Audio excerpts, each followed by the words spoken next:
Assalamualaikum warahmatullahi wabarakatuh.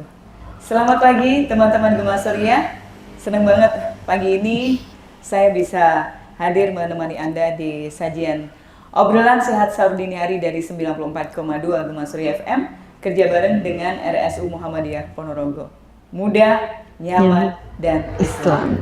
Saya nggak tahu nih, kenapa tiba-tiba saya diminta untuk ikut mengawal atau memandu program obsesi. Pasti karena ada ciwi-ciwi di sini ya. Terima kasih loh Mbak I. Baik, pagi ini kita bersama dengan Mbak Gavin. Kayak biasanya kalau di setiap Kamis 2 minggu sekali ya Mbak Gavin ya. Di Bincang Sehat ya Mbak I ya. Kita bersua. Nah, hadir di Gema Surya. Saya ini yang sekarang diundang ke RSU Muhammadiyah. Apa kabar Mbak Gavin? Alhamdulillah sehat Mbak I. Ini tadi request khusus ini dari pematerinya, minta Mbak Ii. Ya karena sama-sama ceweknya mungkin ya. Kalau biasanya sama Pak Ari, ini request khusus minta Mbak Ii. Saya di antara dua bidadari cantik teman di pagi ini ya. Dan narasumber kita adalah Mbak Yeti Yuharini, STR, Bidan dari RSU Muhammadiyah. Apa kabar Mbak Yeti? Alhamdulillah baik Mbak Ii. Ini meskipun puasa sudah kita jalani beberapa hari, nampaknya masih tetap segar ini. Iya, harus selalu segar sepanjang hari. Pasti ada sesuatu nih. Apa nih tipsnya untuk membuat kita tampil lebih segar? Cukupi cairan. Cukupi cairan? Iya, setiap hari itu harus cukup cairan, jadi kita bisa segar menjalani. Alhamdulillah. Nutrisinya cukup, makanya cukup cairannya cukup. Baik, mengingat karena ya itu tadi saya berada di antara ciwi-ciwi di pagi ini ya. Pasti ini akan membahas masalah kewanitaan. Jelas. Ciwi. Mbak Gavin, apa nih tema kita di pagi ini? Jadi karena ini Mbak Yeti ini kayak bidan dan spesialisnya itu tentang menyusui Mbak. Jadi ini konselor laktasi juga Mbak Ii.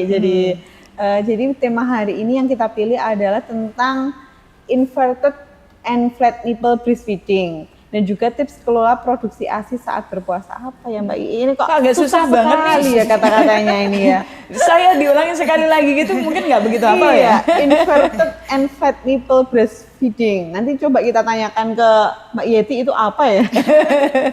Baik, nggih. Monggo Mbak Yeti, apa ini yang dimaksud dengan inverted and flat nipple breastfeeding ini sendiri? Kalau inverted nipple itu putingnya seorang ibu menyusui itu masuk ke dalam, jadi tertarik ke dalam.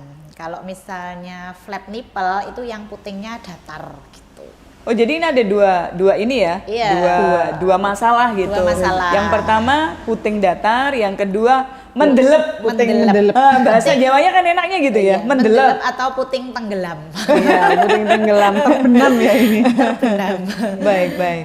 Kalau bahasa Indonesianya emang itu ya Mbak Yeti? Puting datar dan puting tenggelam atau tenggelam. puting terbenam gitu. Baik. Penjelasannya kayak gimana sih sebenarnya Mbak Yeti? Jadi kalau itu suatu kondisi di mana puting ibu itu kalau flat nipple itu rata, jadi rata sama areolanya. Jadi ini saya pakai peraga ya. Jadi ini kan puting. Kalau flat itu gini. Jadi rata sama bagian areolanya, tidak ada bagian yang menonjol. Baik. Sedangkan inverted itu tertarik ke dalam. Jadi ini mendelep ke dalam sini. Jadi apakah mau terbentuk cekung gitu Mbak? Iya, ada yang terbentuk agak kecekung, jadi ininya yang maju. Nah, gini, seperti ini. Ini kasusnya memang banyak Mbak?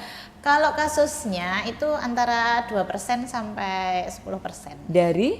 Dari semua 100, ya? Iya, dari semua. Ibu-ibu yang punya puting payudara seperti itu? Iya, jadi rata-rata itu kalau yang masuk ke dalam itu sekitar ya 2% dari 100 ibu mungkin. Kalau misalnya yang datar itu ya lumayan banyak. Tapi lebih banyak yang menonjol sih Mbak selama ini. Dari kasus-kasus gini misalnya di RSU Muhammadiyah ya hari ini ada ibu melahirkan itu 8 kayak gitu. Yang tenggelam alhamdulillah tidak ada. Tapi yang datar ada 1 orang kayak gitu. Baik.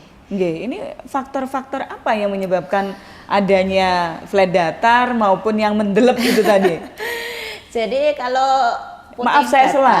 Ini kalau yang dengerin Gema Surya mungkin nggak tahu ya. Ini Mbak Yeti bawa peraga. alat Mungkin nanti peraga. bisa dilihat di YouTube-nya RS Moja Ponorogo ya. Kalau Mbak Yeti ini bawa alat peraga ini. Iya. Iya, jadi ini untuk memudahkan teman-teman untuk memahami penjelasan. Jadi saya hari ini bawa alat peraga gitu. Jadi untuk kondisi flat nipple atau inverted nipple itu bisa genetik, bisa karena hamilnya, karena hormonnya itu. Jadi ketika kalau genetik itu udah dari sononya Mbak Ii gitu, memang anatominya seperti itu. Jadi mungkin memang putingnya tidak menonjol. Kalau dari kondisi hamil itu karena perubahan hormon, biasanya kan payudara agak membesar ketika hamil. Jadinya ini putingnya ini jadi terlihat datar kayak gini karena perubahan hormon kan jadi membesar gitu ya. Jadi mungkin ini malah terlihat karena yang bagian besar itu yang jaringan sini, jadi ini jadi kayak gini gitu. Baik. Artinya seseorang yang mengandung itu bisa diasumsikan bahwa dia pasti payudaranya akan membesar gitu ya Mbak ya, tanda-tandanya ini. Iya, Oke. jadi pasti perubahan hormonal itu akan payudaranya jadi besar kayak gitu. Ada yang tetap dia menonjol, ada yang jadi kayak datar gini karena sini kan membesarnya sampai sini kayak gini. Jadi agak mendelep gitu. Oke. Baik. Lantas apakah ini nantinya kalau misalnya anaknya sudah lahir begitu, apakah nantinya akan berpengaruh terhadap proses pemberian ASI? Iya, jadi untuk kondisi puting yang flat atau rata dan inverted atau tenggelam itu bisa menimbulkan masalah ketika ibu menyusui nanti. Jadi biasanya bayinya akan kesulitan menyusu gitu. Jadi biasanya nyusunya lepas-lepas karena kalau putingnya datar, dia kan nggak ada cantolannya gitu ya, bayi ketika menyusui ya. Jadi sering lepas-lepas, terus kadang puting susunya yang lecet kayak gitu. Bayinya berusaha menghisap, tapi putingnya kan nggak muncul. Jadinya masalah-masalah yang sering terjadi itu bayi kesulitan menyusu, puting susunya lecet seperti itu. Ada yang tidak bisa menyusu pada kondisi inverted nipple atau yang tenggelam itu. Kalau datar itu kadang kalau bayinya emang pinter itu dengan berbagai posisi teknik itu bisa menyusu, tapi yang untuk inverted itu mungkin kita memang agak kesulitan gitu. Mbak, pada kasus-kasus seperti ini Mbak, lebih susah mana menyusui antara yang mendelep sama yang datar? Lebih susah yang mendelep atau inverted nipple. Kalau yang datar itu masih bisa menyusu tapi lepas-lepas. Kalau yang mendelep itu mungkin perlu bantuan alat. Namanya ini Mbak Ii, saya ada alatnya. Kantong Doraemon ya. Jadi enggak, saya membayangkannya justru kayak tempat sabun ya. Jadi untuk kondisi ibu dengan puting mendelep itu kita butuh bantuan alat yang namanya nipple shield seperti ini. Jadi nanti dipasang di payudara ibunya. Ini misalnya mendelep ya. Jadi misalnya ASI-nya udah produksi banyak di sini. Jadi kita pasang di sini. Nah, gini nanti kan bayinya menghisapnya di puting palsu ini ya. Puting palsu ini. Lah ini nanti kan terisi ASI. Jadi bayinya bisa menyusu gitu. Tapi kayak bayinya itu harus mengeluarkan tenaga ekstra kan, kalau soalnya kan harus dilapisin sama alat itu tadi kan Mbak? Iya, jadi tentunya bayinya harus ekstra karena dia akan nyedot dulu kan. Nyedot dulu, mengumpulkan mengumpulkan ASI-nya seperti itu. Di sini. Jadi lebih susah justru yang mendelep ya Mbak ya? Iya, kalau datar biasanya kita kasih bantuan nipple sheet ini itu kadang bisa muncul karena kan kalau datar, ini datar gitu ya Mbak. Terus kita pasang, itu bayinya menghisap kuat, itu kadang muncul ini. Jadi misalnya gini dihisap ini kan tertarik gini kalau posisi datar. Tapi kalau posisi mendelep mungkin kita butuh bantuan yang namanya ini berhasil. Ini mutlak berarti ya? Kalau yang putingnya mendelep harus kayaknya ya. Kayak harus, karena beberapa pasien memang kita coba itu sangat kesulitan. Walaupun kita menyusui itu tidak harus di puting kan, menyusui itu kan harus sampai areola. Tapi ketika putingnya ini mendelep, belah bayi ini ibaratnya susah mencari putingnya ini. Jadi memang kita memerlukan alat bantu untuk menyusu. Mbak, kalau seandainya itu tanpa alat bantu ya, ada nggak cara yang bisa kita lakukan? Jadi sebelum si bayi itu lahir, kita bisa bagaimana memberikan treatment khusus ke payudara agar putingnya nanti nggak mendelep lagi, atau kayaknya ini sesuatu yang mustahil, Mbak? Oh, ada. Jadi kita ada, kalau hamil misalnya dia hamil, aduh putingku kok mendelep ya, putingku kok datar ya, gitu kita ada alat namanya nipple former. Apalagi ini Mbak ya. Jadi nipple former itu ini pembentuk puting. Jadi ini dipasang di dalamnya bra ibu, seperti ini masangnya. Jadi ini puting kan, ini kan ada lubang, lubang ini lubang udara. Nah itu nipple former dipasang di sini, ini putingnya dimasukkan sini. Nah terus ini kan menekan. Ini kan agak keras, menekan, terus ini kan kita pakai bra kayak gini. Jadi ini harapannya puting susu itu bisa muncul. Jadi ini bisa dipakai pada saat hamil menjelang persalinan. Jadi di atas 36 minggu itu dipakai selama 8 jam sehari. Sehari. Berat nggak ya kira-kira ya Mbak Gavin? Debubel apa kayak Mbak ya? Nah itu kan harus dimasukkan ke bra juga. Jadi ini branya kan harus lebih lebar. Branya harus lebih lebar karena ada ini nipple Tambahan, former. Tambahan nipple former ini. Mbak, tapi ini efektif ya Mbak Yeti alatnya? Kalau untuk puting datar itu efektif. Jadi bisa memunculkan putingnya. Kalau untuk puting yang tenggelam, ini saya belum pernah mencobanya. Jadi kalau untuk puting datar ini efektif, bisa muncul. Artinya seorang calon ibu harus menyadari apakah jenis anatomi tubuhnya, anatomi payudarinya kayak gimana. Jangan-jangan ketika bayinya sudah lahir dia telat untuk bagaimana mentreatment agar bisa memberikan ASI pada bayinya. Iya betul. Jadi kalau untuk ibu-ibu hamil itu kita harus aware terhadap diri sendiri. Oh ternyata puting saya model puting susu yang tenggelam atau masuk ke dalam. Terus ada yang puting saya ini termasuk yang datar kayak gitu. Itu bisa berkonsultasi dengan bidan atau konselor laktasi. Bagaimana cara mengatasi untuk puting seperti ini gitu. Jadi kita nanti ada usaha untuk mengusahakan memakai nipple former. Kan ini salah satu usaha. Jadi pernah ini dicoba berhasil pada puting yang datar. Jadi bisa muncul sedikit. Walaupun muncul sedikit, bayinya bisa menyusu dengan baik. Seperti itu. Teman jangan bayangkan yang yang jorok-jorok gitu. Karena ini edukasi kesehatan ya Mbak. Mungkin ada ibu-ibu di luar sana yang memang mengalami masalah seperti ini dan bingung gitu. Dan kadang-kadang seorang ibu itu agak susah. Saya tuh punya masalah tapi nggak berani ngomong. Siapa tahu dengan kita ngobrol soal ini akhirnya jadi ketahuan. Kenapa dari dulu nggak seperti ini? Atau mungkin bagi calon ibu, kan? Sekarang ini lagi mengandung. Sebaiknya memang saat hamil lebih dari 28 atau 30 minggu itu sudah berkonsultasi. Jika 28 minggu itu berapa? Trimester 3, 7 bulan. Trimester 3 itu sudah berkonsultasi dengan bidan atau konselor laktasi jika mengalami masalah misalnya puting susunya datar atau tenggelam. Jadi nanti dipersiapkan sejak dini untuk agar bisa menyusu langsung atau direct breastfeeding seperti itu. Jadi nanti ada langkah-langkahnya karena kan saya kebetulan di ruang nifas ketemu ibu menyusui itu dalam kondisi bayinya sudah lahir.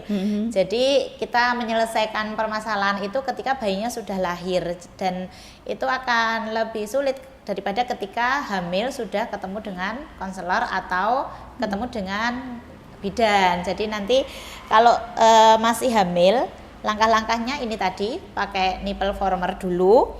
Kalau misalnya pakai nipple former berhasil untuk memunculkan putingnya, berarti kan dia tidak akan kesulitan menyusui saat bayinya sudah lahir. Nah, kalau sudah terlanjur lahir, biasanya kalau putingnya datar atau tenggelam, kita pakai alat ini. Kalau alat ini modifikasi dari sepet yang kita potong, kemudian Kirain tadi disontek Mbak Gavin. Ya Allah. jadi ini sepet 10 cc, terus kita potong ujungnya, kita buang jarumnya, terus kemudian kita balik. Kita balik seperti ini untuk puting tenggelam atau Tarik puting gitu ya. yang datar, kita tarik. Jadi kita paskan di putingnya seperti ini, terus kita tarik. Nah, ini tertarik kan putingnya. Nah, ini Tahan bisa dulu tertarik. Mbak Yeti, tahan dulu, nanti dipraktekin lagi. Iya. Sudah dikode-kode sama Andri.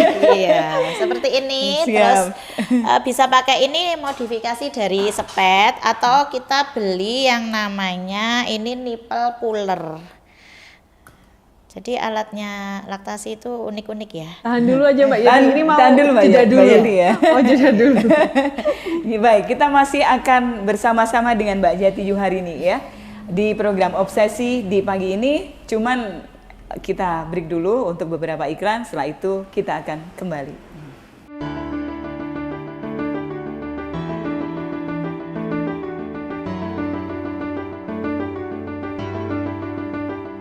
Baik, kita lanjutkan perbincangan obsesi, obrolan sehat sahur dini hari dari Gema Surya FM bersama dengan RS Muhammadiyah. Masih ada, ini yang ada di samping saya itu sebenarnya sudah pas loh jadi narasumber, Mbak Gavin. Tapi kalau untuk pembahasan masalah menyusui dan sebagainya, lebih kita serahkan ke ahlinya gitu Lebih ya. expert ini. Mbak Yeti, kita Iya, lanjutkan ya. Baik. Baik, sedikit diulang tadi soal alat-alatnya. Tentang Ini kan alat-alatnya macam-macam banget. itu. Ini Iya. beda ya Mbak ya, antara alat untuk yang datar maupun yang mendelep. Tenggelam. Iya. Jadi untuk ketika masih hamil, untuk puting datar atau pun tenggelam itu kita memakai nipple former. Jadi ini namanya nipple former atau pembentuk puting. Ya. Jadi dipakai ketika hamil lebih dari 36 minggu selama sehari 8 jam. Dimasukkan di dalam bra seperti ini, ditekan. Kemudian branya kan di sini. Ya. Ini fungsinya untuk membentuk puting dari puting datar atau tenggelam tadi, dengan harapan ketika tertekan bagian di sini, bagian yang puting atau areola ini bisa muncul ke sini, masuk ke sini. Ya, gini seperti ini. Mungkin buat yang bingung nanti bisa Bisa lihat di lihat di YouTube YouTube-nya ya. ya. Iya. RS Muhammadiyah Ponorogo ya. Jadi seperti ini. Ini bisa tertarik, ini kan bisa muncul kan? Iya, iya, Ya. betul. Ini dalam kondisi dipakai ketika hamil. Karena kalau menyusui dipakein ini nyeri karena sudah produksi ASI-nya. Gini. Makanya dipakainya sebelum melahirkan Iya. gitu ya, lebih Terus, gampang gitu ya. Untuk mengatasi lagi untuk flat nipple. Ini dan lebih gampang ya flat- kalau alat yang sepet itu tadi ya. Iya, ini lebih gampang. Lebih Ini murah biasanya- juga kayaknya. Iya, kita pakai setelah bayinya udah lahir. Oh. Ini lebih murah, paling sepet ini 2.000 atau 3.000. Ini kita modifikasi, kita gunting bagian yang sini terus kita balik. Ini fungsinya seperti vakum kayak Oke. dikop. Jadi bisa dibayangkan teman-teman yang sekarang lagi menyimak Gema Surya FM ya, yang mendengarkan lewat radio, ada alat tuh kayak jarum suntik biasanya ya, sepet itu loh. Tapi Jadi suntikannya jarumnya udah dihilangin, jangan sampai Jarumnya nanti ada. malah dicubles. Gawat itu. Jarumnya dihilangin, kemudian sepetnya dibalik. Ya. Ujungnya dipotong. Ujungnya dipotong. Oke. Nah, ini kalau di sini seperti ini. Nah, ini kan bisa tertarik, Mbak I. Ya. Nah, ini putingnya jadi muncul kan? Jadi Ya. muncul kan Mbak Kevin, seperti ini ya, Bun. Nah, ini. Ini bisa pakai Khusus untuk yang tenggelam ya, Mbak ya? Ini Kayak yang tenggelam datar, bisa. Yang datar nggak susah ya kayaknya. Kalau yang datar bisa juga jadi muncul nanti. Nek tenggelam mungkin ini kalau ketika narik itu lebih nyeri. Oh. Jadi kalau misalnya datar gini kita hanya butuh tenaga yang sedikit. Nah, ini kita sedikit gini udah muncul ya. Nah, ketika tenggelam itu kita ekstra. Jadi nariknya ekstra. Padahal tahu nggak kalau biasanya ibu-ibu menyusui itu sakit, Mbak. Iya. Ya kan penuh dengan Menyusui air susu aja kan udah ya. sakit ya. Apalagi nanti misalnya sudah waktunya memberikan ASI kepada bayinya, nggak segera diberikan aja udah atas itu. Iya, Apalagi jadi- kalau harus ditarik-tarik pakai sepet ya. Anaknya udah Allah. berwarna nangis gitu ya Mbak. Iya, biasanya kalau ibu-ibu nifas itu kita ajari dulu caranya pakai alat peraga. Jadi seperti ini Bu nanti caranya. Kalau sudah muncul putingnya seperti ini dipertahankan dulu 1-2 menit baru dilepas.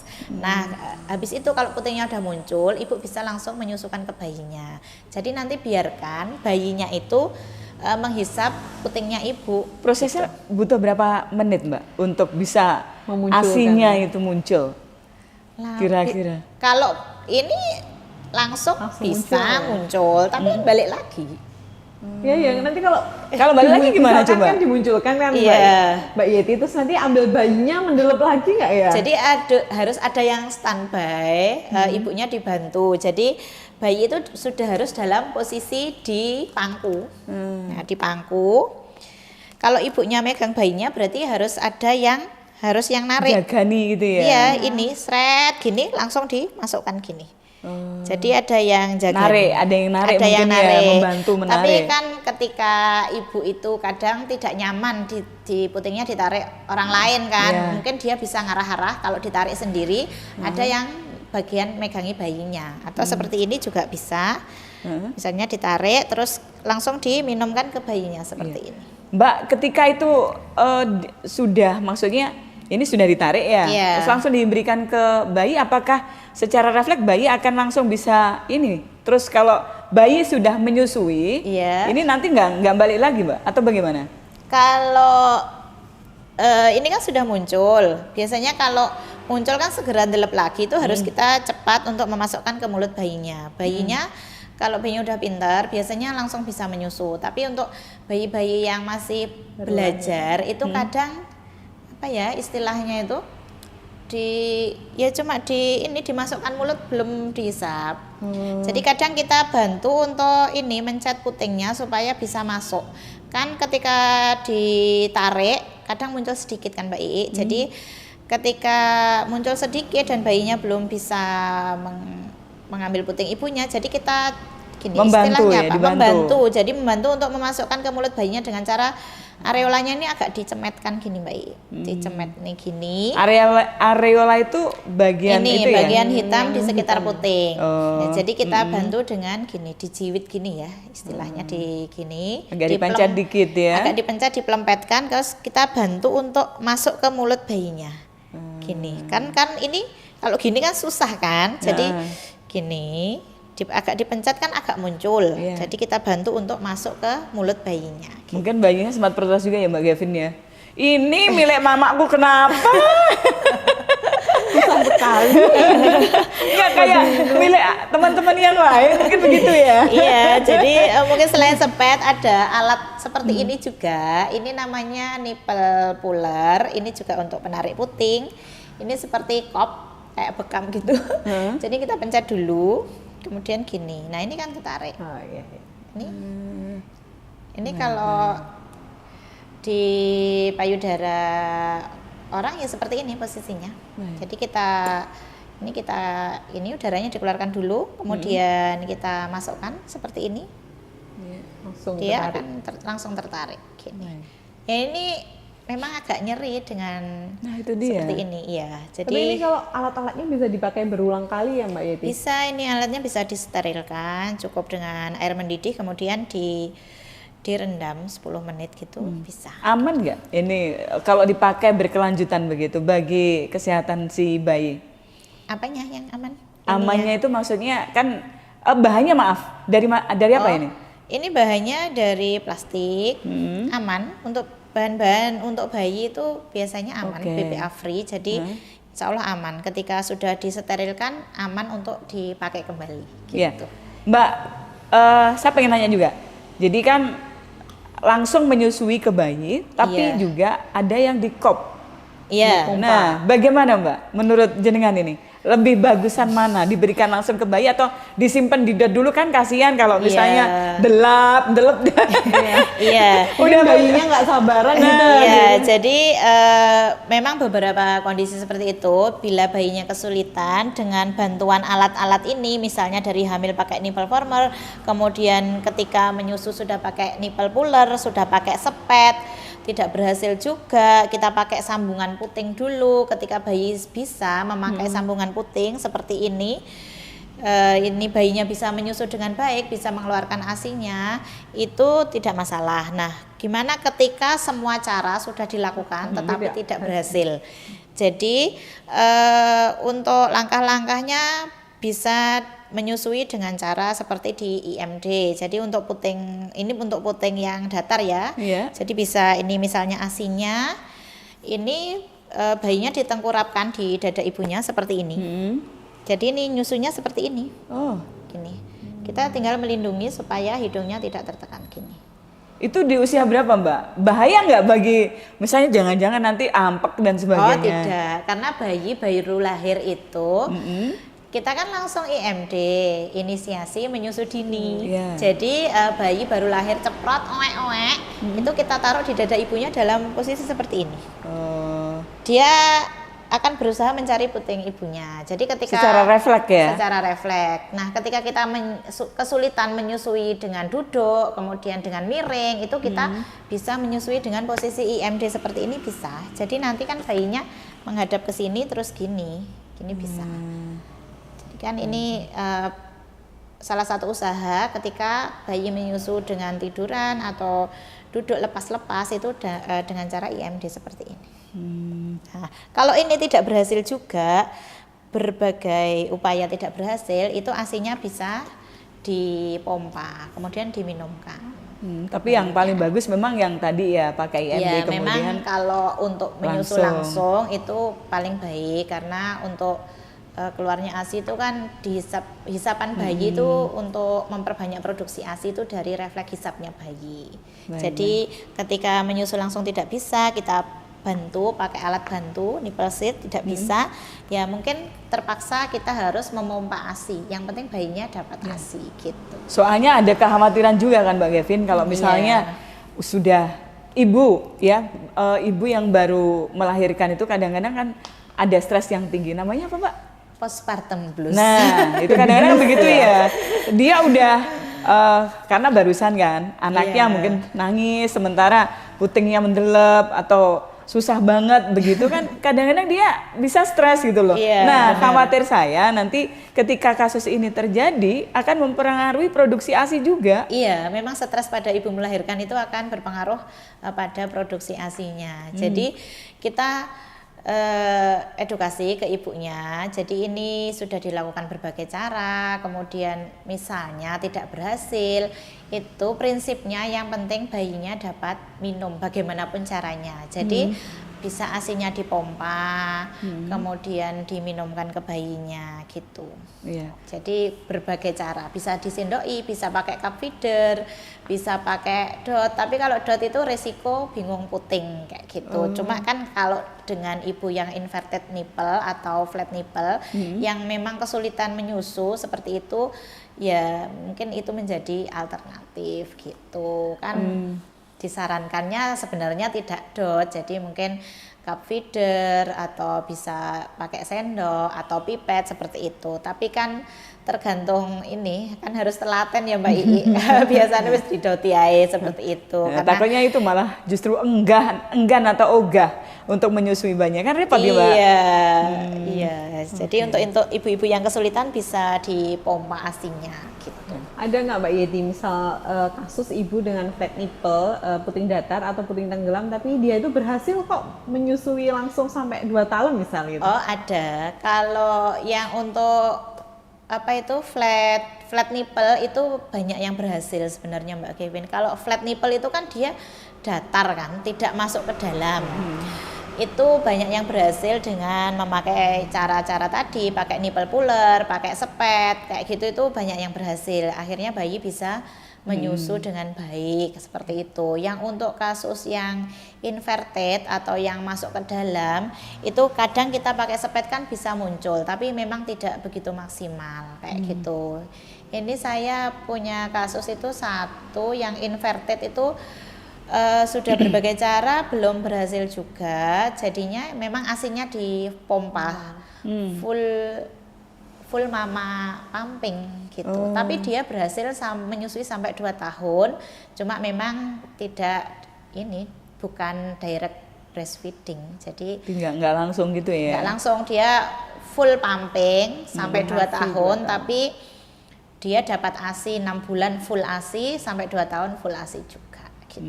Daripada nggak sama sekali ya. Iya, betul. Jadi itu jauh lebih baik daripada bayinya dikasih susu formula. Iya. Jadi dia berusaha keras. Tapi lebih baiknya lagi kalau tidak salah ya Mbak ya, habis melahirkan itu air susu yang baru pertama namanya itu colostrum. Itu kan paling bagus kalau misalnya bisa langsung dikasihkan gitu ya. Sebelum ke itu colostrum sampai berapa hari Mbak? 1 sampai 3 hari itu masih colostrum ya. Iya. Biasanya ASINya itu warnanya kuning, kemudian kental kayak berlemak kayak gitu. Itu bagus untuk kekebalan tubuh bayinya. Jadi ASI hari 1, 2, 3 itu sangat baik untuk kekebalan tubuh bayi. Kenapa itu Mbak Yeti kok lebih baik? Mungkin kandungannya apa beda dengan ASI yang kalau itu? banyak ini untuk kekebalan tubuh, antibodinya banyak. Jadi memang untuk kolostrum ini sangat baik diberikan ke bayinya. Dan alami ya yang jelas ya. Iya. Oke. Mbak, menyambung dari apa yang panjenengan sampaikan tadi ya Mbak ya. Misalnya ada seorang ibu, dia mengalami stres berat gara-gara air susunya misalnya nggak keluar dan sebagainya gitu ya. Terus dia akhirnya enggan untuk menyusui. Apa dampaknya? Kabarnya atau informasinya itu bisa ke kanker payudara, tumor payudara gitu ya Mbak ya. Kalau dia tidak memberikan ASI yang sebenarnya berlebih dia punya, tuh cuman gara-gara mungkin mendelep itu tadi atau datar akhirnya ogah begitu. Iya, memang resiko kanker payudara itu terjadi pada ibu-ibu yang memang tidak menyusui bayinya, itu lebih berisiko untuk kanker payudara. Jadi mungkin walaupun tidak bisa menyusu langsung, tapi dia tetap memberikan ASINya, itu insya Allah untuk risikonya sangat kecil kayak gitu. Baik. Kalau di RSU Muhammadiyah gimana ini Mbak Gavin? Ada ya klinik laktasi di RSU Muhammadiyah? Ada klinik laktasi Mbak Yeti, ini salah satu konselor laktasinya juga. Bisa nanti konsultasi ke Mbak Yeti. Sebelum misalnya ke klinik laktasi, apakah misalnya sudah ada istilahnya sejak dia misalnya melahirkan atau bersalin di RSU Muhammadiyah, ini sudah langsung dikasih ini harusnya menggunakan teknik-teknik seperti ini atau bagaimana? Bagaimana Mbak Yeti? Jadi sebelum melahirkan, kalau ibu hamil itu udah paham dengan dirinya, itu bisa langsung berkonsultasi. Jadi nanti kita konseling apakah menggunakan nipple former, atau misalnya dia tidak bersedia, ya mungkin ketika setelah melahirkan kita pakai alat bantu seperti itu. Jadi memang sebaiknya ketika hamil itu udah diatasi dulu.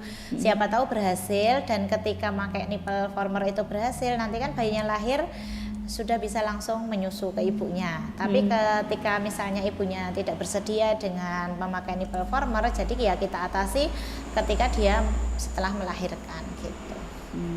Mbak, apa saja sih sebenarnya yang ada di klinik laktasi itu yang bisa didapatkan oleh ibu-ibu ketika konsultasi atau pengen mendapatkan layanan di klinik laktasi RSU Muhammadiyah? Jadi bisa konsultasi pra melahirkan. Jadi misalnya ketika seorang ibu itu ada kesulitan, ketika diprediksi kesulitan menyusui, ya seperti ada masalah puting datar kayak gitu, puting mendelep, itu kan kita bisa untuk intervensi lebih awal. Jangan-jangan ditarikin sendiri Mbak Gavin.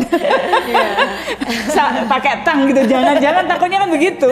Bisa saja kan Mbak, saking paniknya. Sakit nanti. Kan belum tahu gitu loh. Jadi bisa pakai nipple former, karena kan kalau ketika kita itu merangsang puting susu saat hamil itu juga bisa menyebabkan kontraksi ya kan, karena hormon oksitosinnya juga terangsang. Jadi kan kalau misalnya kita tarik-tarik sendiri itu kan juga merangsang hormon oksitosin ya. Jadi untuk resiko rahimnya berkontraksi. Jadi memang yang baiknya ya pakai nipple former ini. Kalau ini kan tidak menyentuh puting sama sekali, tapi membentuk puting untuk maju ke depan seperti itu. Nah, gitu. Jadi tapi kalau misalnya hamilnya udah di atas 37 minggu itu bisa coba ditarik-tarik sendiri kayak gini.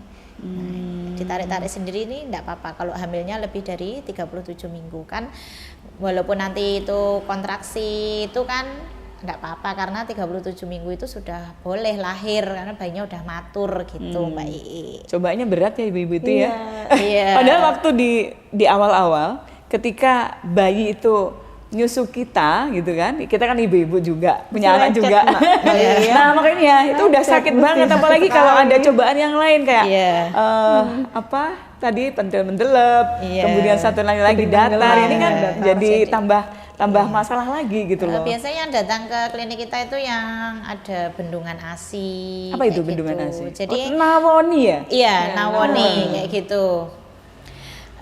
Ketika ASI-nya itu tidak dikeluarkan dengan maksimal, jadi pengosongan payudaranya itu tidak sempurna. Kan kalau kita menyusui itu payudaranya itu harus sampai terasa kosong, jadi pes gitu ya. Jadi pokoknya anglok, empuk, terus terasa kosong. Itu kan kita sebagai wanita kan bisa merasakan, Mbak, ini saya abot gak sih? Terus asinya itu kayak separuh deh yang diminum kayak gitu. Itu nanti pengosongan payudaranya harus sempurna. Ketika pengosongan payudara tidak sempurna, sedangkan ASI berproduksi terus, itu akan menumpuk kan di payudara. Jadi nanti payudara itu jadi besar, ros merah, keras. Nah itu biasanya kita dapat di klinik laktasi itu seperti itu.